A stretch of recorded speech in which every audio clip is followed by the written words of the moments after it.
Imagine Deus olhando diretamente para você e dizendo: "Vocês podem ir, mas eu não vou com vocês."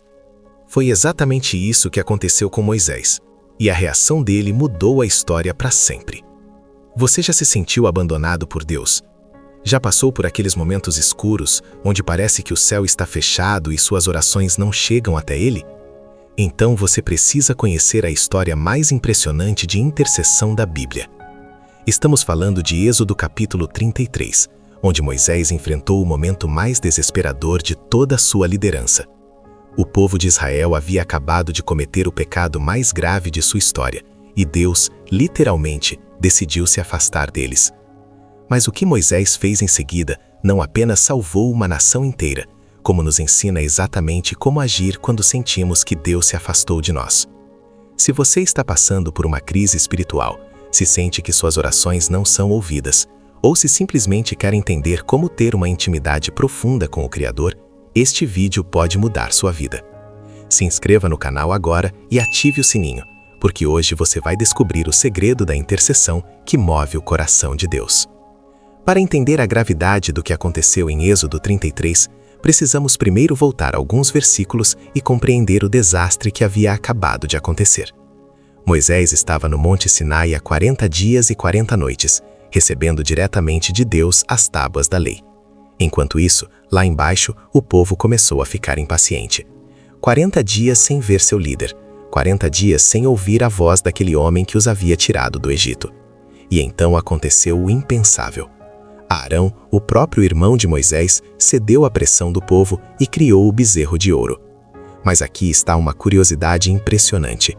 Você sabia que o ouro usado para fazer esse ídolo eram exatamente as mesmas joias que os egípcios haviam dado voluntariamente aos israelitas na saída do Egito? As bênçãos de Deus se tornaram matéria-prima para a idolatria. Quantas vezes isso acontece em nossas vidas? Pegamos as conquistas, o sucesso, o dinheiro que Deus nos deu e transformamos isso em nossos próprios ídolos. Mas o bezerro de ouro não foi apenas idolatria, foi traição no nível mais profundo. Este era o povo que havia visto as 10 pragas no Egito. Eles caminharam em terra seca no meio do Mar Vermelho. Viram a coluna de nuvem de dia e de fogo à noite. Comeram o maná que descia do céu todas as manhãs. E ainda assim, na primeira dificuldade, na primeira vez que precisaram esperar um pouco mais, eles abandonaram o Deus vivo por um pedaço de metal derretido. Quando Moisés desceu do monte e viu a festa idólatra, sua reação foi visceral. Ele quebrou as tábuas da lei bem ali, na frente de todos. Você já parou para pensar no simbolismo profundo dessa ação? Aquelas tábuas haviam sido escritas pelo próprio dedo de Deus. Eram literalmente um pedaço do céu na terra. Mas Moisés as despedaçou porque entendeu uma verdade devastadora. Não adiantava ter a lei de Deus nas mãos se o coração do povo havia se afastado completamente do Senhor. O que aconteceu em seguida foi terrível. Moisés convocou os levitas e deu uma ordem que gelaria o sangue de qualquer pessoa. Cada homem deveria pegar sua espada e passar pelo acampamento matando até mesmo irmãos, amigos e parentes que haviam participado da idolatria. Em um único dia, 3.000 pessoas morreram. 3.000 vidas perdidas por causa de uma decisão desastrosa de adorar um ídolo. Mas saiba que o pior ainda estava por vir. A ira de Deus havia atingido níveis nunca vistos antes, e ele estava prestes a tomar uma decisão que abalaria Moisés até os ossos. Uma decisão que faria o líder de Israel enfrentar o maior desafio de toda a sua vida. No capítulo 33 de Êxodo, versículos 1 a 3, encontramos uma das declarações mais aterrorizantes de toda a Bíblia. Deus fala com Moisés e diz algo que deve ter feito o coração do grande líder parar por alguns segundos. Vai, sobe deste lugar, tu e o povo que fizeste subir da terra do Egito, a terra que jurei a Abraão, a Isaque e a Jacó. E enviarei um anjo adiante de ti, e lançarei fora os cananeus, os amorreus, os heteus, os perizeus, os heveus e os jebuseus. Vai à terra que mana leite e mel. Eu, porém, não subirei no meio de ti, porque és povo obstinado, para que te não consuma eu no caminho. Você consegue imaginar o impacto dessas palavras? Deus estava dizendo: a promessa permanece de pé, a terra prometida ainda é sua. Eu vou cumprir tudo o que prometi a Abraão, Isaque e Jacó. Vocês vão conquistar todos os inimigos, vão ter leite e mel, prosperidade e vitória. Mas eu não vou com vocês. O Senhor fez questão de deixar claro o motivo, porque vocês são um povo de dura cerviz. Na cultura hebraica, essa expressão se refere a animais teimosos que se recusam a ser conduzidos. Era como dizer, vocês são teimosos, rebeldes, insubmissos, e por isso minha presença entre vocês seria perigosa demais. Eu poderia destruir vocês no meio do caminho. Aqui está uma verdade que pode mudar sua perspectiva sobre a disciplina divina. Deus não estava sendo cruel, ele estava sendo misericordioso. A santidade divina é tão intensa que um povo em rebelião não poderia suportar a presença direta do Todo-Poderoso. Era melhor ele se afastar do que consumir completamente aqueles que ele amava. Mas pense na situação impossível que isso criava. Na cultura antiga, a presença da divindade era absolutamente tudo. Sem a presença de Deus, Israel deixaria de ser o povo escolhido. Eles seriam apenas mais uma tribo nômade vagando pelo deserto. Todas as nações ao redor diriam, onde está o Deus deles? Se ele os abandonou, que tipo de povo eles são? E tem mais, como Moisés poderia liderar 2 milhões de pessoas sabendo que Deus havia se afastado? Como ele tomaria as decisões certas, resolveria os conflitos, guiaria o povo pela terra prometida sem a direção divina? Era uma missão impossível. A reação do povo foi imediata e devastadora. O versículo 4 diz que quando eles ouviram esta má notícia, lamentaram, e nenhum deles pôs os seus atavios. Eles começaram a chorar, a se lamentar, tiraram todas as suas joias e ornamentos como sinal de luto. Era como se estivessem de luto pela morte do próprio Deus em suas vidas. Mas Moisés fez algo que ninguém esperava. Algo que revelaria a profundidade de seu relacionamento com o Todo-Poderoso e mudaria completamente o rumo dessa história. Em meio ao desespero geral, enquanto todo o povo chorava e se lamentava, Moisés tomou uma decisão radical. Êxodo 33:7 nos conta que ele pegou uma tenda e a armou fora do arraial, bem longe do acampamento, e a chamou de Tenda da Congregação, ou, como algumas traduções dizem, Tenda do Encontro. O simbolismo dessa ação é profundo. Moisés estava deixando claro que se Deus não estava mais no meio do povo, ele iria até onde Deus estivesse. Se o Senhor havia se afastado do acampamento, então ele sairia do acampamento também. Moisés preferiu ficar com Deus fora da zona de conforto do que ficar na zona de conforto sem Deus. E aqui está uma lição poderosa para nossas vidas. Às vezes, para encontrar Deus novamente, precisamos sair do lugar onde sempre estivemos.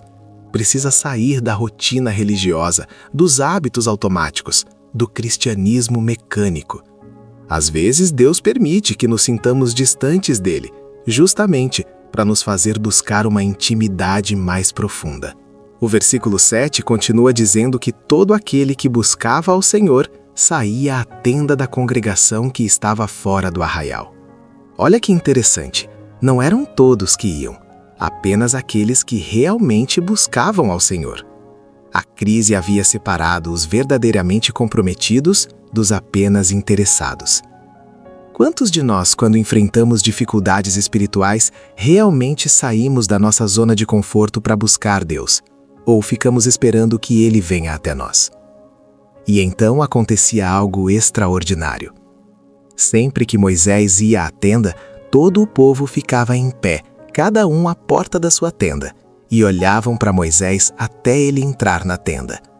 Eles sabiam que algo especial estava prestes a acontecer. E quando Moisés entrava na tenda, descia a coluna de nuvem e punha-se à porta da tenda, e o Senhor falava com Moisés. Mas aqui está o detalhe mais impressionante de todos. O versículo 11 diz que o Senhor falava com Moisés face a face, como qualquer fala com o seu amigo. Face a face, como um amigo fala com outro amigo. Não como um súdito fala com um rei, não como um servo fala com seu senhor, mas como um amigo fala com outro amigo. Você consegue imaginar o nível de intimidade que isso representa? Moisés tinha desenvolvido com Deus o tipo de relacionamento que a maioria das pessoas só sonha em ter. Eles conversavam. Deus compartilhava seus pensamentos, seus planos, suas preocupações com Moisés. E Moisés, por sua vez, podia ser completamente honesto com Deus sobre suas angústias, medos e dúvidas. E tem um detalhe curioso. Quando Moisés voltava para o arraial, Josué, filho de Num, jovem, não se apartava do meio da tenda. O jovem líder em treinamento ficava ali, absorvendo a atmosfera da presença divina, aprendendo como é ter intimidade com Deus. Josué estava sendo treinado não apenas em estratégia militar ou liderança, mas principalmente em intimidade com o Todo-Poderoso. Hoje, muitos cristãos querem aprender técnicas de liderança, estratégias de crescimento, métodos de prosperidade. Mas quantos realmente querem aprender a ter intimidade com Deus? Josué entendeu que a verdadeira liderança espiritual nasce da intimidade com o Senhor. Mas mesmo tendo essa intimidade especial, mesmo sendo chamado de amigo de Deus, Moisés estava prestes a fazer o pedido mais ousado da história. Um pedido que revelaria não apenas a coragem de um intercessor, mas a própria natureza do coração divino. É no versículo 12 que vemos Moisés fazendo algo que poderia ser considerado loucura. Ele começou a questionar Deus diretamente. E disse Moisés ao Senhor: Eis que tu me dizes, faze subir a este povo, porém não me fazes saber a quem hás de enviar comigo. E tu disseste, conheço-te por teu nome, e achaste graça aos meus olhos. Moisés estava essencialmente dizendo, Senhor, o Senhor está me dando uma responsabilidade impossível. Está me pedindo para liderar 2 milhões de pessoas até a Terra Prometida, mas não está me dizendo quem vai comigo. Como posso fazer isso sozinho? Mas então ele faz um movimento de intercessão brilhante. Versículo 13. Agora, pois, se tenho achado graça aos teus olhos, rogo-te que me faça saber agora o teu caminho, para que te conheça e ache graça aos teus olhos, e atenta que esta nação é o teu povo. Você percebe a estratégia? Moisés não está apenas pedindo ajuda para si mesmo. Ele está lembrando Deus de que aquele povo rebelde, teimoso e idólatra era ainda assim o seu povo. Senhor, eles podem ter falhado, mas ainda são seus. O Senhor não pode abandonar seu próprio povo. E então vem o argumento mais poderoso. Versículo 16. Como, pois, se saberá agora que tenho achado graça aos teus olhos, eu e o teu povo? Não é porventura em andar estou conosco? Assim seremos separados, eu e o teu povo, de todos os povos que há sobre a face da terra. Moisés estava usando um argumento teológico brilhante. Ele estava dizendo, Senhor, qual é a diferença entre nós e todos os outros povos da terra? A única diferença é que o Senhor anda conosco. Se o Senhor se afastar de nós, o que nos torna especiais? Nada. Seremos apenas mais um povo comum. Essa é a intercessão de alguém que entende o coração de Deus. Moisés sabia que Deus não havia escolhido Israel porque eles eram melhores que os outros povos. Ele os escolheu por amor, por graça, para mostrar sua glória através deles. Se ele os abandonasse agora, seu próprio nome e reputação estariam em jogo. E aqui está uma verdade profunda sobre intercessão. A oração mais poderosa não é aquela que se baseia nos nossos méritos, mas aquela que se baseia no caráter de Deus. Moisés não estava dizendo, nós merecemos. Ele estava dizendo, o Senhor é fiel, o Senhor é amor, o Senhor não abandona aqueles que Ele escolheu. Quantas vezes, quando oramos, ficamos tentando convencer Deus dos nossos méritos? Senhor, eu tenho sido uma boa pessoa, eu tenho ido à igreja, eu tenho ajudado os outros. Moisés nos ensina uma forma muito mais poderosa de orar, baseando nossos pedidos não no que somos, mas em quem Deus é. E sabe o que aconteceu? O versículo 17 registra a resposta divina. Disse o Senhor a Moisés, também esta palavra que disseste farei, porquanto achaste graça aos meus olhos, e te conheço por nome. Deus mudou de ideia. O Todo-Poderoso, o Imutável, decidiu mudar sua estratégia por causa da intercessão de um homem. Mas Moisés não parou por aí. Ele estava prestes a fazer um pedido que era humanamente impossível. Um pedido que revelaria tanto sua fome espiritual quanto a bondade infinita de Deus. Versículo 18. Depois de conseguir que Deus mudasse de ideia sobre abandonar o povo, depois de garantir que a presença divina voltaria a acompanhar Israel, Moisés fez o pedido mais ousado já feito a Deus em toda a história. Rogo-te que me mostres a tua glória. Pare e pense na audácia dessa solicitação. Moisés acabava de presenciar um dos maiores milagres de intercessão de todos os tempos. Ele havia convencido Deus a não abandonar o povo. A maioria das pessoas ficaria satisfeita com isso. Diria, obrigado, Senhor, já é mais do que eu esperava. Mas não Moisés. Ele queria mais. Ele tinha fome de Deus. Mostra-me a tua glória. A palavra hebraica para glória aqui é kavod, que significa literalmente peso, substância, a essência real de quem Deus é. Moisés estava pedindo para ver Deus como ele realmente é, sem véus, sem intermediários, face a face na acepção mais completa da palavra. A resposta de Deus revela tanto sua bondade quanto os limites da experiência humana. Versículo 19. Respondeu-lhe: Eu farei passar toda a minha bondade por diante de ti, e proclamarei o nome do Senhor diante de ti, e terei misericórdia de quem eu tiver misericórdia, e me compadecerei de quem eu me compadecer. Deus estava dizendo: Moisés, você quer ver minha glória? Então eu vou mostrar minha bondade, porque minha verdadeira glória não está no meu poder para destruir, mas na minha bondade para salvar. Que inversão de valores! Nós pensamos que a glória de Deus está nas demonstrações de poder, nos milagres espetaculares, nas manifestações sobrenaturais, mas Deus diz que sua verdadeira glória é sua bondade. Mas então vem a imitação, versículo 20, e disse mais: Não poderás ver a minha face, porquanto homem nenhum verá a minha face e viverá. A santidade de Deus é tão intensa, sua pureza é tão absoluta, que nenhum ser humano em sua condição atual poderia olhar diretamente para ele e sobreviver. Não é crueldade da parte de Deus, é proteção. E então Deus propõe algo extraordinário. Versículos 21 a 23. Disse mais o Senhor: Eis aqui um lugar junto a mim, aqui sobre a penha te porás. E acontecerá que quando a minha glória passar, eu te porei numa fenda da penha, e te cobrirei com a minha mão, até que eu haja passado. Depois apartarei a minha mão, e verás as minhas costas, mas a minha face não se verá. Deus iria proteger Moisés de si mesmo. Ele colocaria o líder numa fenda da rocha e cobriria com sua própria mão até que sua glória passasse. Depois permitiria que Moisés o visse pelas costas, uma expressão misteriosa que indica uma visão parcial, mas real, da essência divina.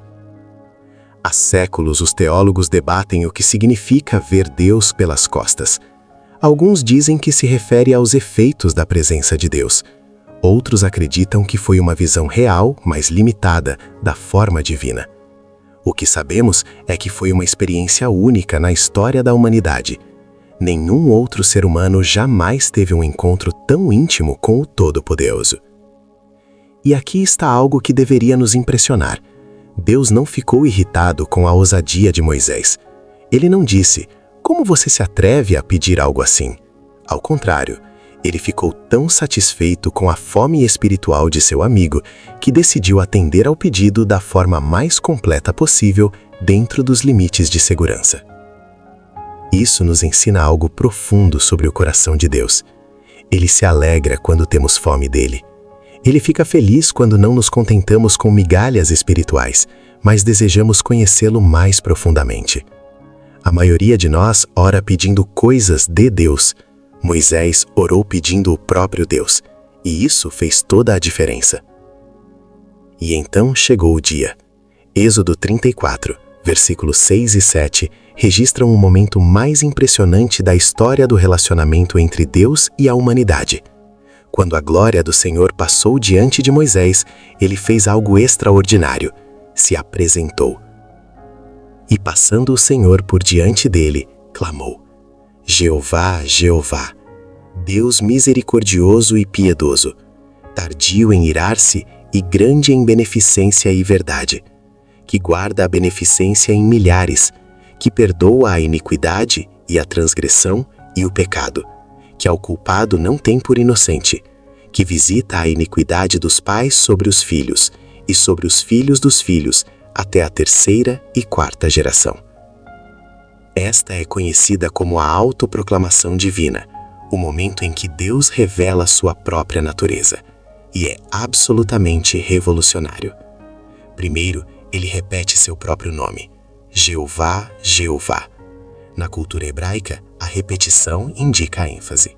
É como se ele estivesse dizendo: eu sou quem eu sou, e você precisa entender quem eu realmente sou. E então vem a revelação que mudaria para sempre a compreensão da humanidade sobre Deus.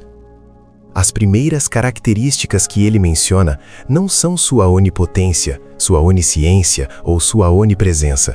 São misericordioso e piedoso. Deus está dizendo que sua natureza fundamental não é a ira, mas a misericórdia. Não é a condenação, mas a compaixão. Tardio em irar-se. A palavra hebraica aqui sugere alguém que tem um pavio muito longo. Deus não é um Deus explosivo que perde a paciência rapidamente. Ele é paciente, longânimo, dá muitas oportunidades antes de executar juízo. Grande em beneficência e verdade. Sua bondade não é pequena, limitada, condicional. É grande, abundante, generosa. E ela está sempre acompanhada da verdade. Deus não é bonzinho de forma irresponsável. Sua misericórdia não anula sua justiça. Que guarda a beneficência em milhares. Isto é impressionante. Enquanto as consequências do pecado afetam até a 3ª e 4ª geração, sua bondade se estende a milhares de gerações. A matemática divina sempre favorece a misericórdia sobre o juízo. Mas a revelação mais impressionante é esta. Deus havia acabado de ficar profundamente irado com o povo por causa do bezerro de ouro.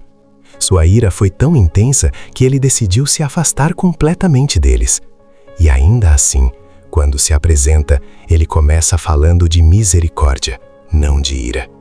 Isso nos ensina que mesmo quando Deus precisa nos disciplinar, quando precisa nos corrigir, sua motivação fundamental é sempre o amor. Esta revelação em Êxodo 34 se tornou o texto mais citado do Antigo Testamento sobre a natureza de Deus.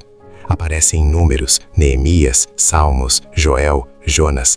Era como se toda a teologia israelita tivesse sido reformulada a partir deste momento. E mais impressionante ainda, esta revelação aponta diretamente para Jesus Cristo, a manifestação máxima da misericórdia divina. Quando João escreveu que Deus é amor, ele estava ecoando o que Deus havia revelado sobre si mesmo naquele dia no Monte Sinai. A ira de Deus é seu amor em ação contra tudo que destrói aqueles que ele ama, mas sua natureza essencial, sua motivação fundamental, é sempre o amor misericordioso. A reação de Moisés foi imediata. Ele se inclinou à terra e adorou. Não há outra resposta apropriada quando você entende realmente quem Deus é. Não é medo paralisante, mas adoração espontânea. Não é terror, mas reverência amorosa. E aqui está a aplicação mais poderosa de toda essa história para nossas vidas hoje. Quantas vezes você se sente abandonado por Deus, como se Ele tivesse decidido não ir mais com você? Quantas vezes as circunstâncias fazem você pensar que Deus está irado, distante, desinteressado em seus problemas?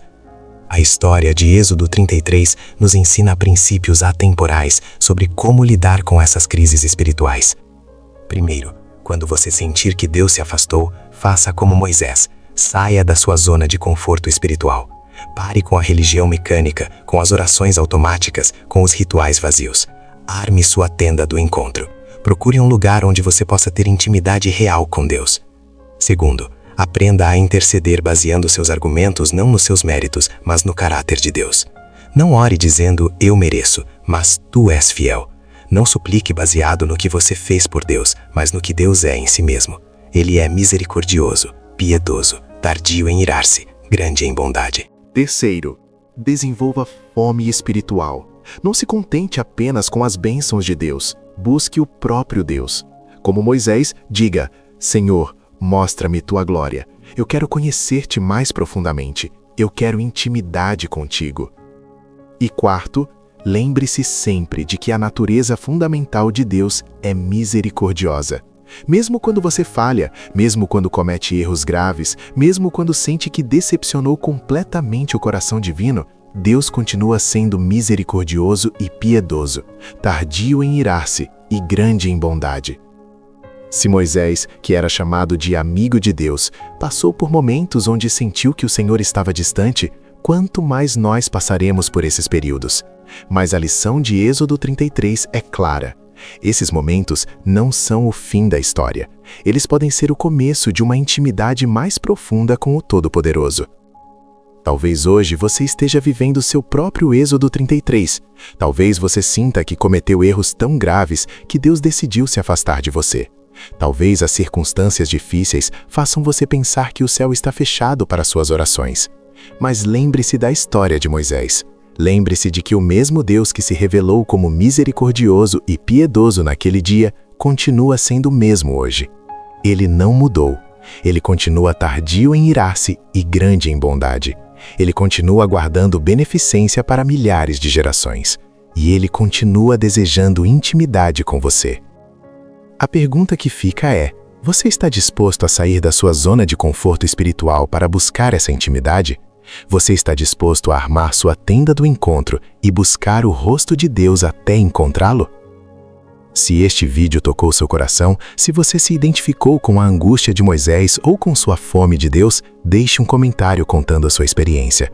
Compartilhe este vídeo com alguém que precisa saber que Deus nunca abandona completamente aqueles que Ele ama. E se inscreva no canal, porque no próximo vídeo vamos descobrir o que aconteceu com o rosto de Moisés depois desse encontro íntimo com a glória divina. Uma transformação tão impressionante que ele precisou usar um véu para que as pessoas conseguissem olhar para ele. Até lá, lembre-se, Deus pode mudar de estratégia, mas Ele nunca abandona seu povo. Ele pode permitir que passemos por vale da sombra da morte, mas Ele jamais nos deixa caminhar sozinhos, porque Ele é e sempre será misericordioso e piedoso, tardio em irar-se e grande em bondade.